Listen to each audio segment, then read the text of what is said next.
Assalamualaikum warahmatullahi wabarakatuh. Kami dari kelompok 10 kajian wacana yang beranggotakan saya Tristiani Rum, NIM 11, kemudian Lina Gustiana, NIM 13, Tri Ajeng Mulia, NIM 33, dan Muhammad Hasan, NIM 38. Kemudian, kami akan melaksanakan presentasi dan topik yang kami bahas pada materi kali ini adalah penerapan analisis wacana pada objek wacana.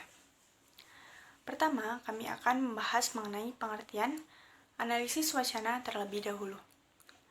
Analisis wacana atau bisa disebut juga discourse analysis, yaitu cara yang digunakan untuk membongkar makna atau pesan komunikasi yang terdapat dalam suatu teks, baik secara tekstual maupun secara kontekstual, sehingga makna yang digali sebuah teks atau pesan komunikasi tidak hanya dilihat dari teks yang sudah jelas tertulis semata, lebih dari itu. Selanjutnya, kami akan membahas mengenai teknik melakukan analisis wacana.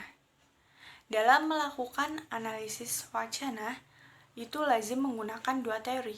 Yang pertama, teori substansif dan teori wacana. Teori substansif ini adalah teori tertentu yang sesuai dengan tema penelitian. Contohnya, teori gender, ekonomi politik, teori ideologi, teori kekuasaan, dan sebagainya. Sedangkan yang kedua adalah teori wacana. Teori wacana di sini diperlukan untuk membantu menganalisis naskah yang menjadi objek kajian analisis wacana. Teori wacana yang dipakai tergantung pada naskah yang digunakan. Saya Lina Gustiana, NIM 1901040013. Di sini saya akan melanjutkan presentasi sebelumnya, yaitu secara lebih rinci langkah-langkah melakukan analisis wacana sosial dapat dijelaskan urutannya sebagai berikut. Yang pertama yaitu pilih salah satu atau serangkaian naskah yang akan dianalisis. Dan yang kedua, gunakan teori substantif yang dianggap relevan dengan permasalahan penelitian dan tujuan penelitian.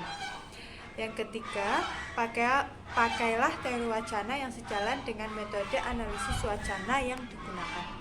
Yang keempat, pilih paradigma penelitian yang akan digunakan. Penelitian teori substantif yang digunakan.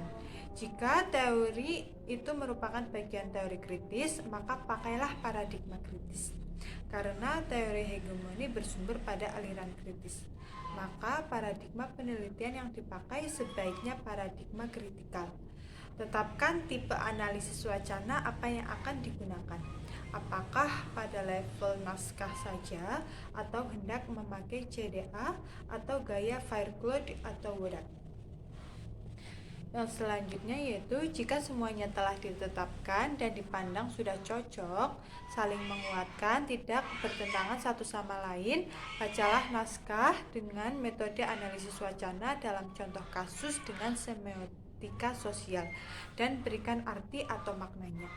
Dan yang keenam, tafsirkan hasil analisis tersebut, kemudian tarik kesimpulan serta implikasi hasil analisis wacana tersebut. Slide selanjutnya yaitu sebagai salah satu alat bantu melakukan analisis menurut pendekatan linguistik ataupun sosial, ada beberapa hal berikut yang harus dipahami agar dalam pelaksanaannya lebih mudah dan hasilnya lebih mendalam. Sebelum atau ketika melakukan analisis wacana, sebaiknya dibantu dengan teori linguistik dan teori makna, antara lain yaitu yang pertama adalah teori bahasa, yang kedua teori segitiga makna atau triangle meaning theory, yang ketiga adalah layout argumen, yang keempat formula larutan, lambang, rujukan, dan tujuan, dan yang kelima adalah analisis Bentham. Selanjutnya, saya akan menjelaskan contoh penerapan analisis wacana. Di PPT sudah disertakan sebuah puisi, yang mana dalam puisi tersebut Apabila menggunakan analisis wacana pragmatis pada puisi tersebut, dalam hal ini kita memakai metode semiotika poststrukturalis. Maka caranya adalah dengan membaca sejumlah tanda, terutama dalam bentuk simbol dan indeks yang terdapat dalam puisi di atas.